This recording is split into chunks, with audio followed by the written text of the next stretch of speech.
You guys, we are back with another Because of Sales podcast. In this episode, we've got a homie of mine, Alec Saenz. Alec is a sales guy turned business owner who is absolutely killing the game with a certain type of funnel that we're going to talk about in this episode. I met Alex originally through the business that I run on the side of this, which is typically the sponsor, the Serial Sales Community. And since then, dude, night and day, different life. Going from trying to make $10,000, $20,000 per month as a sales rep, commission only, to now running a business that does multi-six figures a month. This is a really good episode. I saw this guy go from sales rep to successful business owner in this short time. And I think for any of you guys that are high-performing sales reps that know eventually you want to do your own thing and you're interested in the online stuff, great episode to listen to. So Alec is a homie. All of his links are going to be down below. Before we get into the pod, my one ask of you, as always, go down below to the first link in description and subscribe to our newsletter. I wouldn't be surprised, making a random guess here, that Alec was able to do some of the things that he does now, going from sales rep to business owner, because he knew more than other people. And if you understand that knowledge creates an edge for salespeople and business owners both, then get on our free newsletter, because every single week we're interviewing the best salespeople and business owners in the world, people who sell things, and we're showing you how they do it. And then we're also going and scrubbing across the internet and pulling everything you need to know that is working right now. So you don't waste your time. You spend more time selling. Every Wednesday for 5 minutes, you scroll through our newsletter and you're like, oh, this is cool. This is cool. I'm going to try this. This is funny. And we want to make your life easier, make sales more fun, make it more fruitful for you. So go down below, 5-minute read for free every Wednesday. Subscribe for free. Now into the podcast.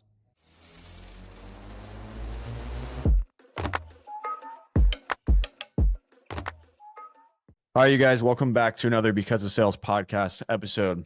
Third time is the charm. Had some connection problems, so we're on Zoom if you guys haven't noticed, but we were dedicated to getting you guys this episode. We got Alec on. Alec is a homie of 3 years now. Alec, thanks for coming on. Yeah, thank you for having me.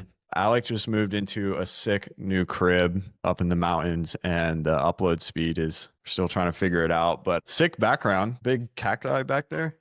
Yeah, thank you. We just want to pick these up at the store a couple days ago. But yeah, the Wi-Fi is not the best out here. Even just like cell connection. I'm going to have to change my service from Verizon to AT&T because like I can't do phone calls really. Like I have like one bar right now, so it's kind of shot. So I'm going to have to switch from Verizon to AT&T.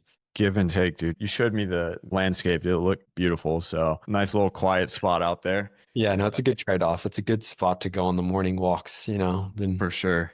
Yeah. You guys, if you don't know who Alec is, I'm going to kind of paint you a little bit of a picture, but I'd love for him to paint an even better one. So Alec and I met about 3 years ago in the like remote closing space. Since then, he's gone on to do really well in that space and then go on to basically be equity partner in a business in the similar space that does really well. And I just want to bring him on here to talk a little bit about how he went from not in sales to sales, and then went from being a sales rep to creating leverage, getting equity, and working with someone that's pretty special to him. So yeah, it's going to be a good one. I guess, Alec, for those that don't know what you're up to right now, you could probably explain so much better than me, but like, what is the elevator pitch on what you guys are working on right now? Yeah, it's a good question. Elevator pitch. It's funny you say that because I was talking to good old ChatGPT yesterday for elevator pitch for like explaining what we do. Right. So I'll intro myself. I'm Alec, obviously. I'm 26. Like Dylan said, I got started in the remote closing space, high ticket sales. I just graduated college. I'd even actually dabbled a little bit before graduating college. I went to Texas A&M. So we're having a good season in football. So it's been fun. I see your Instagram stories. You're going to the games. So, but yeah, I graduated from Texas A&M. I dabbled in remote sales a little bit before college had ended because I was like, you know, I'm sure like a lot of people maybe they're like, oh, I don't want to go work some normal 9-to-5 job. Like you follow all the red pill stuff and the matrix stuff. And it's like, you don't want to do that. Right. Not to that extent, obviously, but just kind of like, you know, I knew I kind of always wanted to do something business wise. My grandfather's an entrepreneur. And so I always grew up kind of seeing the entrepreneurial lifestyle he had, and I thought it was cool. And so in college, like, what do I even want to do? Right. And then saw this remote sales stuff tried a couple other things before. Like I'm sure most people have, like, drop shipping and, marketing agency and all that stuff. And then sales seemed like one that kind of made the most sense. And you see a lot of the rich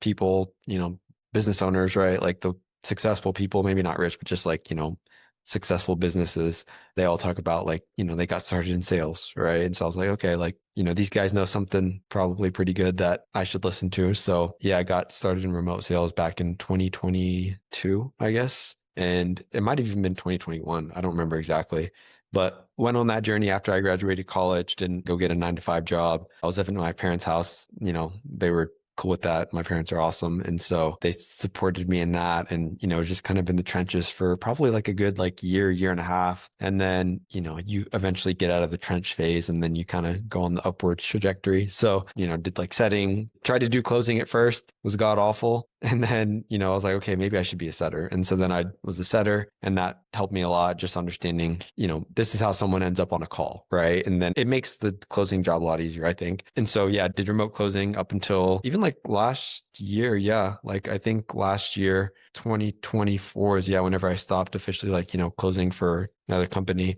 And I think, as a closer, you see like, okay, you have only so much, you have like 10%, right? Or, 12% or 15% or whatever, right? You have a small percentage. And, I think you kind of pick up skills and skill sets of just working in well-oiled machine businesses, right? And, you get to see how a business kind of runs and goes. And I kind of know how this should work. So I want to go try to, start something or kind of like you said, just like, get equity in something with a little bit more leverage, right? Because, whenever you're closing, it's great. You can make a lot of great income, but yeah, you're still having to show up on calls every day. And I mean, I don't want to be on calls all day, every day, right? I was like, I want to do something with a little more leverage and had some friends and just, surrounding myself with people that were kind of in that same boat really just kind of helped me expand my horizons. Right. So yeah, like 2024, I know the exact date, February 27th, 2024. My business partner is now my fiance. So I'll just tell a little bit about that. But yeah, she's an influencer on Instagram and I saw potential. She didn't have an offer. Right. And I was like, she should have an offer. And so I sent her a bunch of DMs and never responded. And then I was like, maybe I should just book a, a coaching call with her and like pitch her on the idea of starting a business. And I have to give a shout out to Trey Childers, who and I know Mhm. because I was on Colorado on a skiing trip with him. And he told me that he had done that with someone else. And I was like, that's a really good idea. And it worked for him. And so I was like, all right, I'm going to do that too. And so I did that. And yeah, we started a business together. And I was like, hey, I'll help you. I'll do the business stuff. You just do your content stuff and, we'll do that. So yeah, we started off as business partners and then quickly became more than that. And so now we just bought a house together and we just got engaged last month. Yeah, last month. Nice. What did you study in school? So I started out as economics. I did economics because in high school I had a really good teacher for economics.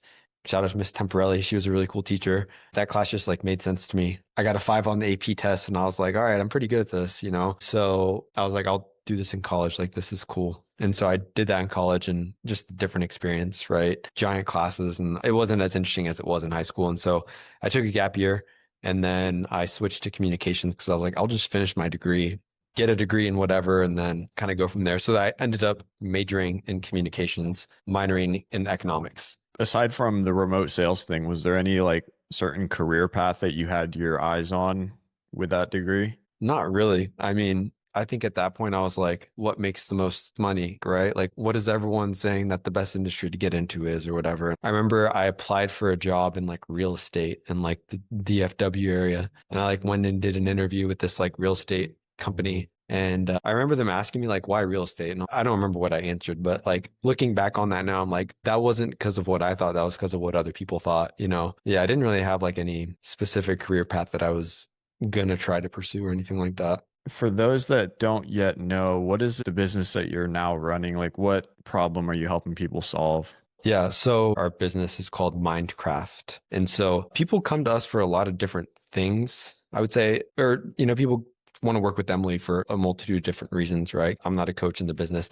I just kind of do the behind the scenes stuff like the marketing, sales, all that, whatnot.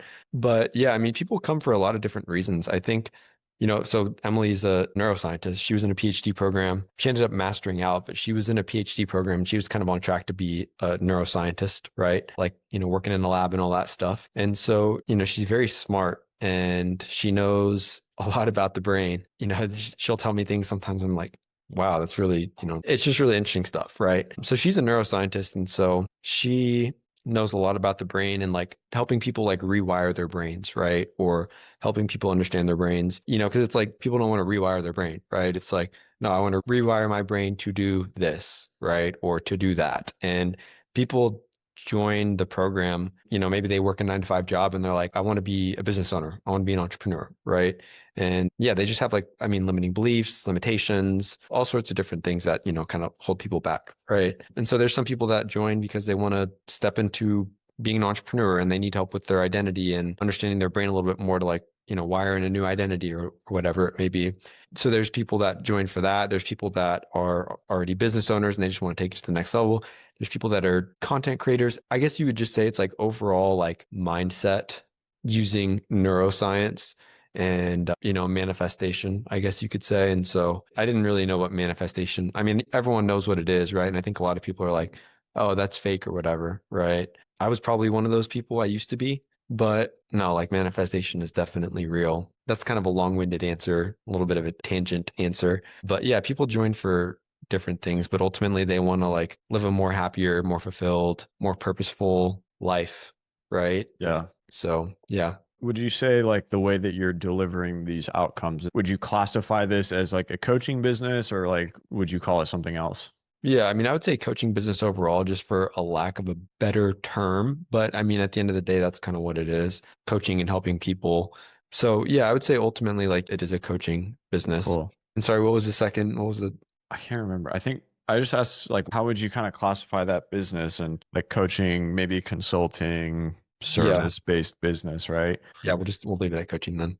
To like tie this back to some of the listeners, you were, if I remember right, man, you were doing pretty well with the remote closing stuff. Like you hit some 10K, some 20K, some solid months, some consistent months. And, I'm sure between then and then looking back at like your time in college when you and I first met, we were both in like completely different stages. But like I remember when we first met, and then I remember when we became a little bit closer and you were crushing with closing, like even that gap right there was like night and day difference. But you get to the point of like, okay, I can close decently. I know how to get the good jobs, good opportunities. Was it scary to phase out of that kind of cash flow? I know you mentioned you kind of like were still closing while like ramping this business up, but I'm curious your thoughts on that, if it was scary or if it was like super manageable or what your thoughts were. I guess you could say it was a little bit scary, and just to, kind of paint the picture and help the listeners and people just understand like the journey or whatever. So yeah, we started working together, Emily and I, February 27th. Well, that's the first day we had our coaching call. Yeah, we started working together. It's funny because we left that call and I was like, hell yeah, I just landed my first client. And she left that call being like, oh, I just told this guy no. And I didn't realize that until like a few months later. And I was like, wait, what? You said you told me no? Like, no, I left that conversation, texted my friends, like, just landed my first client, so a bit of a tangent there. But was it scary? Yeah, I think I knew there was potential working with Emily, and I negotiated equity, and I don't know how quickly this will take off. I don't know like what the potential is exactly. And so at that time I was still working with other offers, still doing sales calls. So yeah, I was still working on other offers, doing sales calls. I started working on an offer with you around the same time as that. And I didn't go all in right away, right? And it took me a while before I went all in. I stopped working on the offer with you guys. I don't remember what month that was. I think it might have been like summer of 20. I don't remember exactly what month, but yeah, it was a little bit scary just because like, you don't know, like, it's like, okay, there's potential, but you don't know what type of potential, right? And so you go from like, all right, you just have calls booked on your calendar, right? To, people running paid ads and stuff like that. And it's like, I just have to show up and talk to this person and know about the thing that I'm selling. Right. And there's a beauty to that for sure. And yeah, I was a little bit, anxious to kind of just like go all in working with Emily because, we were business partners at first and then our relationship quickly evolved into like, okay, now we're dating. Right. And so that was an interesting dynamic too. And I think for myself, I was like, okay, like I don't want to be like reliant upon my girlfriend for, my income, right? So yeah, I would say that was the only maybe scary part of it. So kind of a long-winded answer, not super articulate there. When you guys started dating, being more than like business partners, was the business at that point doing well? Because you started it from zero Yeah. practically. And when you guys ended up figuring out, like, oh no, we're like pretty compatible outside of business, what was like the state of the business at that point? Was it working? Was it still like getting off the ground, or what was it? It was working at that point. We were just running like a call booking funnel because that's kind of what I knew how to do. Right. That was kind of what I knew how to do. And I was like, okay, like we'll do a call booking funnel. And so built like a funnel. Wasn't the best funnel at all, but I was like, I'd never logged into ClickFunnels before. Right. And so I was like, all right, I'm just going to build this, built it. It's not the best funnel in the world, like I said. But yeah, we were just running call booking funnel and I was doing all the calls for that. And so we were doing decent, I guess you would say. It was like we were at a number where we were like, okay, like I know there's like so much more potential here. Like, Hmm. how do we kind of tap into that? And so, yeah, whenever we started dating, we honestly like we just put the business on pause. And at this time, I was still like closing remotely on the side, and so it was kind of like I wasn't just like, putting all business on pause basically, but I was like, we kind of put our business on pause. And so, yeah, I think just because like we were starting our relationship and it was kind of became the priority. And so at that point, we kind of put everything on pause. Like we didn't really post a CTA for maybe like a month or something like that. I wouldn't change anything because, yeah, we were at a point where we were like, okay, I know there's a lot more potential here and we're not cracking that yet. We're not tapping into that yet. So, Yeah, dude. Do you think once you guys started, because in hindsight, it's 2020, right? Like now you moved across the country, you got a house, business is good, like just got engaged, like it worked, right? But in hindsight, do you think that you guys like becoming more than business partners was beneficial for the business growth? Or do you think that maybe it slowed it down? Or like how did that affect the way that the business like ended up growing? that's a good question. I wouldn't say it necessarily stagnated in growth. And I feel like if I felt that maybe like stagnated us in growth, that would be like on me because I'm the business person, right? Like that's kind of my job and my role. So I feel like if I felt that way, it would be on me and not her in any way, shape, or form, right? So I felt like in the beginning and even like a little bit, still now to this day, like, if she's like working on a lot of stuff, launching her podcast right now, she's writing a book. I was going to say like, I was like, can I say that? But no, she said it on our webinars that we do on our master classes.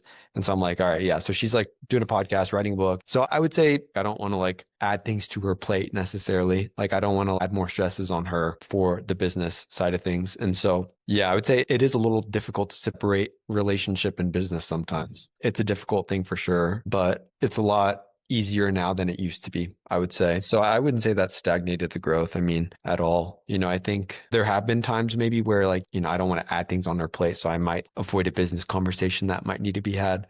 Right. But, I think we learned that at the beginning of our relationship and, we've just continuously learned and, we have our business meetings now and it's like, all right, we're having a business meeting. Like we're talking about business stuff, relationship stuff out of it. Like we're talking about business stuff. So it's been a learning curve, but I mean, I've never navigated that before and I know she had never either. So yeah.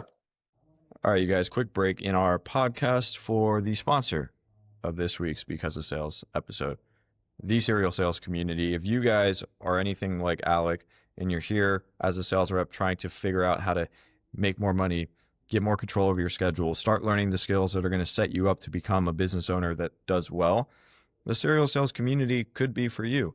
We focus on helping get people into 1099 remote sales jobs where you're primarily selling via phone or through Zoom as a contractor. So more schedule flexibility, less meetings, still a quota, probably higher earnings than what you're doing right now. And honestly, I don't know if there's a better foundation for someone to get a true read on what it takes to scale a business before you start scaling a business than to do something like this. Ask Alec. Alec was making $20,000 a month as a sales rep in this industry before he got into business ownership with his now fiance. Sales training is not what gets you hired into these roles. Sales training doesn't show you where these roles are. You're probably already good at sales. What you need to do is bridge the gap between where you're at today and where you want to be if it's in this industry. And that's what we focus on with people. Condensing that timeline down as much as possible, de-risking it as much as possible, and making it super foolproof, whether you have sales experience or not. If you're interested in that, go down below to the second link in the description.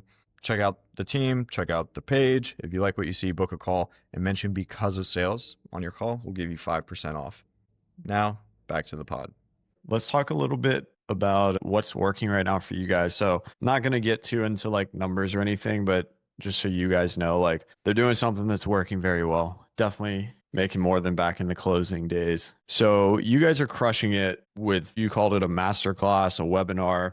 Yeah. Are you still running the call booking funnel or just all webinars? Yeah, it's just direct checkout, basically, a webinar. Yeah, we're not doing call booking funnel on that at all. And we stopped doing that. Actually, the first time we did that was February. Yeah, February of this year. And so it was a super interesting kind of transition because, like I said, I, come from sales, taking sales calls, right? And I always thought that, okay, you do a webinar and then pitch to, book a call, right? And we were doing that and we were stuck at a ceiling and we are like, how do we get out of this, like, how do we break past the ceiling? We're like, all right, let's just try, like, rather than like booking a sales call, like, let's just sell live on a webinar. The first month that we did that, we hit like a record month in a day, like in one day, like doing one webinar, we beat our past record month by like double.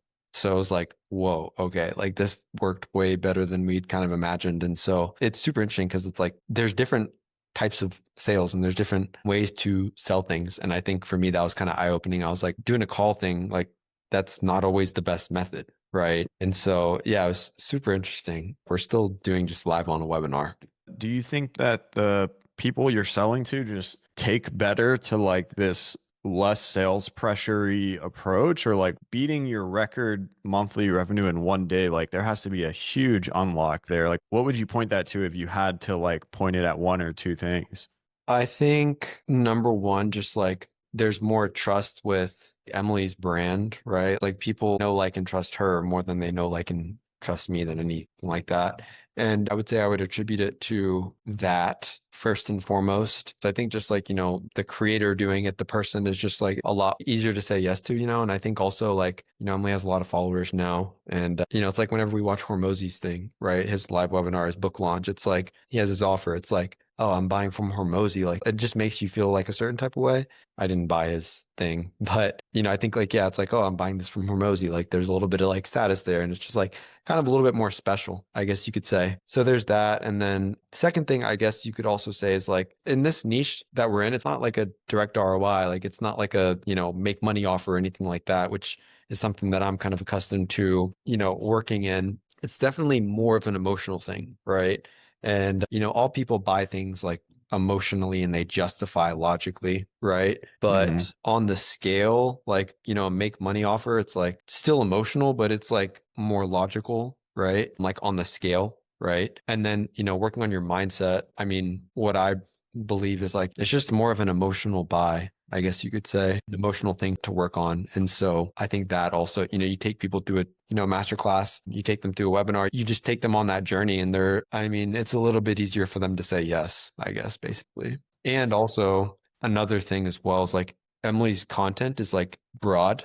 There is not like one specific thing that she talks about 24/7. It's like very broad and she talks about a lot of different things. And also, she also really only has short form content with the exception of a few like podcasts and whatnot.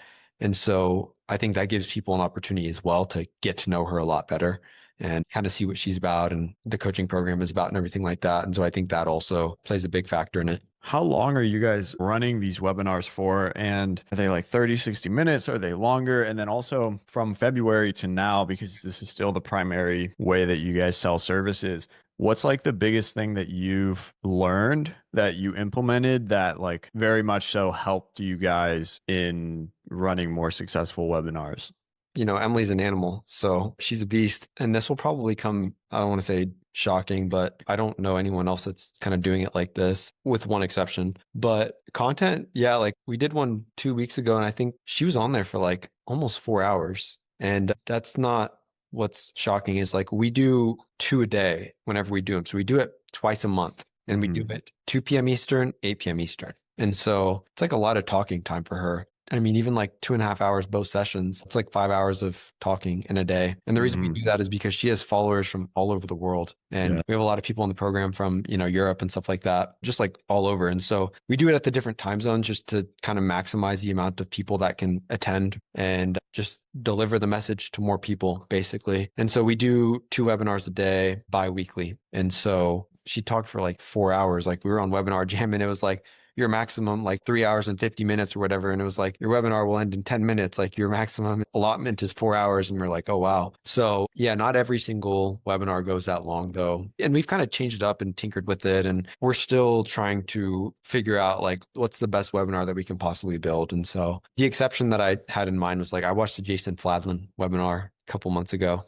and they stayed on there for a long time. And they like content was done after like maybe like an hour, but they were just like closing for like 3 hours, just like doing all sorts of stuff like that, which I thought was pretty cool. So that's kind of the answer to your first question. Your second question was like, what's something that, we've learned that works or, I don't remember exactly how you phrased it or worded it, but I think something that I've seen work really well is, and I don't think this is like new, but real urgency and real scarcity. I mean, that works. Right. Hmm. Having like a real urgency and real scarcity mechanism really works. Yeah, we have like real urgency and real scarcity metrics, things that we were doing for a time and that really worked really well. So let's say the standard webinar, 2.5 hours. Is that safe to say or shorter? Yeah, probably like at least 2.5 hours. Yeah. What's like the makeup of that? Like how much of it is structured versus like general kind of Q&A? Not like, I'm not going to say objection handling, but like reaffirming people's thoughts. What you said earlier, it is super true. No matter kind of what you guys are talking about, the more that they hear the person speak on different topics, the more they just become like interested in what it is that you do and build trust and all that. And so you don't have to like necessarily be selling for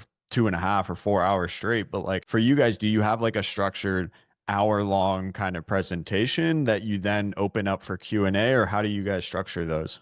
Yeah, so we'll do like, just the presentation and the presentation can be a little bit long sometimes. Like sometimes it'll be like an hour 45, presentation, which, is a little bit like on the longer side from what I've seen just like in the industry. And so, yeah, sometimes it'll be like maybe 90 minutes, maybe an hour 45, just depending on the day, and what Emily feels like saying, right? And so, yeah, probably like anywhere from like 90 minutes of like, content. And then after that, then it's like, would like to introduce the program to you guys for those of you that are interested in kind of taking what we just talked about a little bit deeper and a little bit further and, having a roadmap to apply this to your life, to your mindset and all that stuff. Then, we have a program that we created and walks through the program and everything like that. And then, there's Q&A, like people will ask questions, so after that, it's like content, probably 90 minutes. And then it's like explanation of program, probably like 20 minutes or whatever. And then, objection handling, asking questions, things of that Mhm. sort. Dude, which close was more nerve-wracking? You paying, I think I want to say you pay like $500 to consult, right? Or like book a coaching Yeah. call, right? So Yeah. was it putting $500 on the line to like reverse pitch this random person online, or when you recently proposed? Yeah, it was $500. It's funny because we have like an inside joke now. People are like, "Oh, how'd y'all meet?" And she's like, "He paid to meet me." And I'm like, it's funny. It's a good story. But yeah, it's funny. It's like, I paid to meet her, which is technically true. So Hmm. it's a funny joke that we have. But yeah, it's a good question. I think I was a little bit more nervous proposing.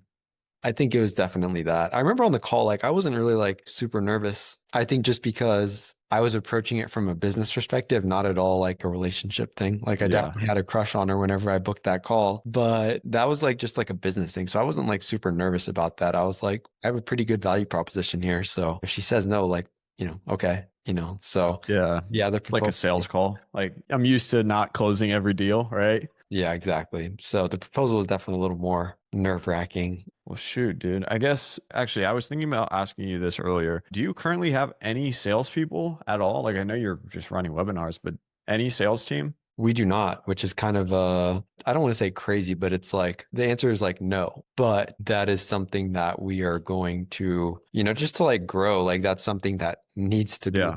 right. And so to grow, that's something that needs to be there. So that will be something that we're going to be implementing. And it'll be interesting doing the back end stuff for that, just because whenever you have a make money offer, it's like, or a drop shipping offer, or whatever, it's like very direct, right? And so I'm Hmm. gonna have to really dial in the messaging for our prospective clients And so, yeah, I'll be more of a marketer in that regards, just like setting up the sales team for success. And so I'm excited to do that, but I'm in a mastermind that's the right one to kind of help me step into that. And so, yeah, right now, no sales team. Yeah. Dude, are y'all in Jeremy's thing? Yeah. Nice. Yeah. Someone was telling me they spoke to you there recently. Was it Marco? It may have been. Yeah, I met him there. He's really cool. Yeah. I like Marcos. He's been on here too. Yeah, no, he's Um, awesome. I didn't talk to him much, but I was like, he kind of reminded me of you. And I was like, yeah. you He's know, a cool dude. yeah, he's a cool dude. I was going to ask you now. Okay, so you have on the horizon, you're going to have to get into your marketing paid ad bag a little bit, build a sales team. What are some other like future goals that you guys are trying to hit with the business, whether it's implementing a different funnel, different team member, hitting certain milestones, like, it could really be anything, but like where are you guys really trying to take this business over the next like year, 2 years? Yeah, I mean, I think we want it to grow as big as possible. I know Emily has really big ambitions and goals. Yeah, she has like big goals for herself and big ambitions. And so I have those as well for myself. I mean, her lane is a little bit different than kind of how I view my lane, I guess you could say. I think doing business stuff is cool, right? It's fun to win in business and it's fun to do business stuff and like win in that. And Yeah. so we want to grow the business as big as possible, right? And so my goal for myself, I guess you could say, is like, I want to become the person that is like worthy of the level in which I aspire to be at. Right. So just like being the person that I aspire, like, it's like, okay, I'm going to have to learn paid ads. Right. I'm going to have to learn a lot of skills. And so it's like, I want to become the person that is like pushing to do that. Right. I don't know. I don't know if that even makes sense, but we want to grow it as big as possible. And then also something that's really big is like the community. Like we want to have like a really cool community. And so I want to do a better job at like storytelling the people that are inside the program, their kind of journeys and their transformations.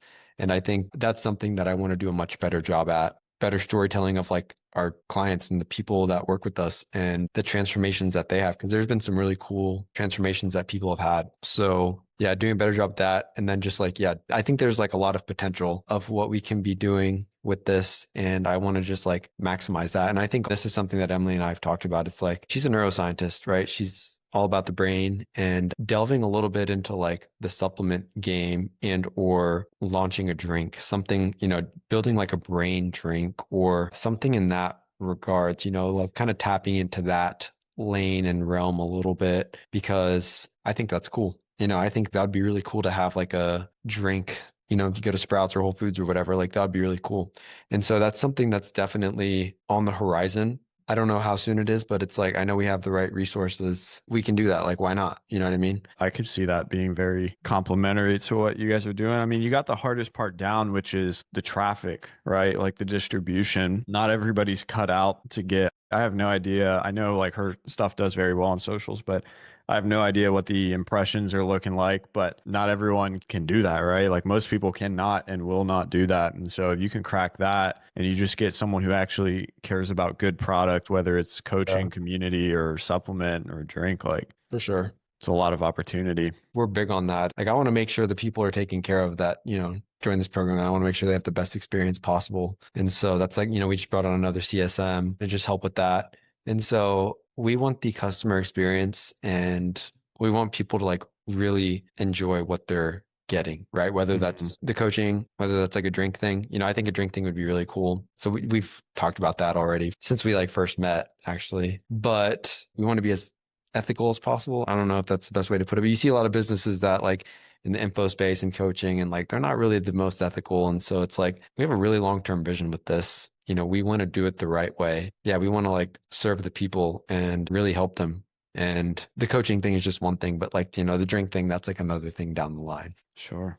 I know, got to be aware of the time here. Yeah. Got some calls, but what's one thing? Let's say there's a salesperson listening to this right now and they're doing well. They're doing better than they've ever done before, but they're starting to get to that point similar to you where it's like, all right, dude, like I know I'm capable and I know I can make this amount of money if I need to again because I've been doing it. What's like one piece of advice that you wish you had earlier in terms of like expanding beyond just being a sales rep and learning skills, scaling businesses, like something that would have helped you a ton to know, or I guess looking back like maybe 2 years ago about. Yeah, I think something that's really helped me is like if you want to like level up, right? If you want to like step into a new version of yourself, like a new identity, we'll call it. So me and Emily are like big on identity right now. Like, we just moved and got engaged. And so it's like, we're kind of stepping into a new chapter per se. If you want to step into a new chapter for yourself, something that I wish someone would have told me is like, sat me down and been like, you have to identify, okay, like what is this new version of yourself? Like, what does life look like for that person? Right. And then you have to kind of reverse engineer. And it's like, what is that person doing right now that you're maybe not doing right now? And becoming like worthy of that person that, you aspire to be like, just reverse engineering, like, all right, like who do I want to be? What traits does that person have? What does that person do on a daily basis? Like, what's their mindset like? And then just reverse engineering it from there, right? Figuring out the things that you need to be doing to get there. And if you do those things, then over time, you'll become that person. That's my answer. Just aligning your inputs with the outcome that you want and like being aware of that. Yeah, for sure. Just being in like, identify who's that person and then aligning your actions and your thoughts and your patterns and everything to that. All right, dude. Last question. We got to keep it short. I literally I have people in the No, you're waiting good. room, but I want to ask you if there's anything besides what you just mentioned. You dove headfirst in the world of neuroscience. Basically, you live, sleep, eat, breathe, grow business around it. What's like the coolest thing that you've learned if it's not what you just shared? Oh man, that's a good question. Yeah, I think something again, just like identity. Like I think, people like you have this thing in your brain called the default mode network, and it's your default mode, right? It is your brain's default mode of being, right? And so if you want to level up, the easiest way to do it is to like step into a new identity, and you have to like change that default mode in your brain to be something different, right? That's one of the cool things that I've learned is like, just identity, right?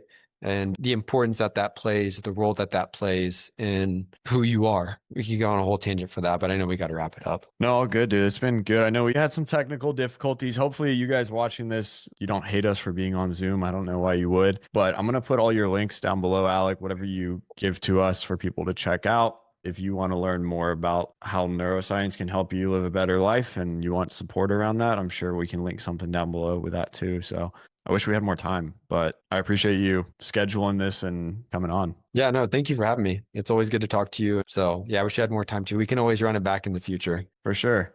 All right, dude. Thanks. All right. Thank you. All right, guys, that was the pod with Alec. Hopefully you enjoyed it just as much as I enjoyed recording it. What's super cool about this business, man, is, having been in the world of sales and now a lot of people that I came up with are graduating to business ownership. I just get to talk to people that I already want to talk to and that are doing cool things. And hopefully it shows some perspective for you guys on how you can go from sales rep to business owner or just stay as a high performing sales rep. And so Alec is a dude who's embodied that and set a really good example, kind of paved the way for people like you who know they're destined for bigger and better things. So if you guys want to connect with Alec, I'll put his stuff down below. And before we go, my final ask of you guys is just get on our newsletter, man. Like I said earlier, Alec is where he is because he knew stuff that other people didn't and implemented. Every week we send stuff that other people don't know. Maybe some people know, and that's how we find it, but most people don't know. And we want to make sure that you are on the cutting edge of what is working right now, selling things to other people. News, tips, tricks, memes, articles, social posts, deep dive interviews like this broken down, less than a 5-minute read every Wednesday with your coffee. Do not miss it. It's free. If it sucks, just unsubscribe, but you don't know until you try. Go down below, first link, subscribe for free, and we'll see you next week. Thank you guys.